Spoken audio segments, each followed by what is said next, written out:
بسم الله الرحمن الرحيم.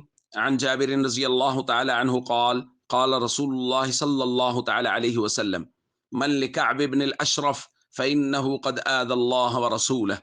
الحديث رواه البخاری۔ نبی کریم صلی اللہ علیہ وسلم نے ارشاد فرمایا، کون ہے جو کعب ابن اشرف کو قتل کرے کہ اس نے اللہ اور اس کے رسول کو بہت تکلیف دی ہے۔ دوستو، یہ حدیث پاک کا ایک حصہ ہے اور اس سے ایک بات بہت واضح معلوم ہو رہی ہے کہ نبی کریم صلی اللہ علیہ وسلم گستاخ کے بارے میں کس قدر غصہ میں ہیں کہ صحابہ کے بھرے مجمع میں حضور فرما رہے ہیں، کون ہے جو گستاخ کا کعب ابن اشرف کا سر لائے گا، اسے قتل کرے گا۔ یہ سعادت حضرت محمد ابن مسلمہ رضی اللہ تعالیٰ عنہ کے حصے میں آئی۔ انہوں نے عرض کیا، رسول اللہ میں جاؤں گا۔ پھر اس کے بعد انہوں نے تدبیر سوچی، یہ کعب ابن اشرف کے پاس گئے، چونکہ ایک دوسرے کو انصار اور یہود جانتے تو تھے ہی۔ انہوں نے کہا، ہمارے پاس غلہ ختم ہو گیا، ایک وسق یا دو وسق غلہ ہمیں دے دیں۔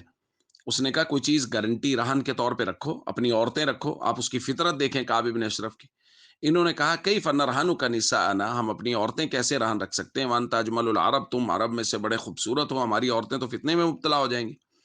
اس نے کہا، فرہنونی ابناءکم، اپنے بچے رہن رکھو۔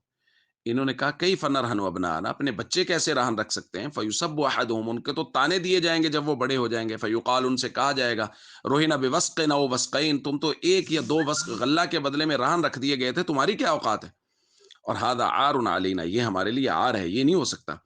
ہاں، ہم اپنا اسلحہ رہن رکھتے ہیں، حالانکہ اس کی بھی ہمیں ضرورت بھی ہے اور ہمیں اس سے محبت بھی ہے، لیکن چونکہ اب رہن غلہ بھی تو چاہیے، تو بطور رہن اسلحہ دے دیتے، اور وقت طے کر لیا کہ رات کے وقت ہم اپنا اسلحہ لے آئیں گے اور آپ سے غلہ لے جائیں گے۔ رات کے وقت یہ حضرت محمد ابن مسلمہ اپنے ساتھ ابو نائلہ کو لے کے آئے۔ یہ ابو نائلہ رضائی بھائی بھی ہے کعب ابن اشرف کا، اور کچھ لوگوں کو اور ساتھ لے آئے۔ انہوں نے آ کے آواز دی، گو کہ کعب ابن اشرف کی بیوی نے روکا کہ نہ جائیں، رات کا وقت ہے اور یہ لوگ جو آواز دے رہے ہیں اس میں کوئی خیر بھی معلوم نہیں ہو رہی، تو اس نے کہا، نہیں، یہ تو میرے دوست ہیں، بھائی ہیں۔ نیچے اتر آیا تو حضرت محمد ابن مسلمہ نے اس سے کہا، کیا ہی خوشبو لگائی ہوئی ہے، کتنی عمدہ خوشبو ہے، میں سونگھ سکتا ہوں؟ تو چونکہ عام طور پہ وہ مانگ میں خوشبو لگاتے تھے تو سر کو پکڑ کے قریب کر کے سونگنا ہوتا تھا، تو سر کو پکڑ کے خوشبو کو سونگا، پھر کہا، ہاں کیا ہی خوشبو ہے، دوبارہ پھر سونگنے کا کہا، اور اپنے ساتھیوں کو پہلے سے کہہ رکھا تھا، جب اس کا سر زور سے پکڑ لیا تو ساتھی کو اشارہ کیا تو اس نے تلوار کا وار کر کے گستاخ رسول کا سر تن سے جدا کر دیا۔ یہ صحابہ کا طریقہ ہے، اور حضور کی خدمت میں آ کے حضور کو خبر دی، اور حضور علیہ الصلوۃ والسلام نے اس بات پہ خوشی کا اظہار کیا۔ تو دوستو، صحابہ نے ہمیں یہ بتایا، صحابہ کے واقعات سے ہمیں یہ بات معلوم ہوتی، ہمیں ملتی ہے نبی کریم صلی اللہ علیہ وسلم کی تعلیمات سے، کہ جو شخص نبی پاک صلی اللہ علیہ وسلم کا گستاخ ہے، اسے جینے کا کوئی حق نہیں ہے، اس کا سر تن سے جدا ہونا ہی چاہیے۔ اس لیے اگر تو اسلامی ملک میں قانون موجود ہے تو قانون کی پاسداری کرنی چاہیے، اور قانون کو بھی پورے طریقے سے فیصلہ کرنا چاہیے اور جلد فیصلہ کرنا چاہیے۔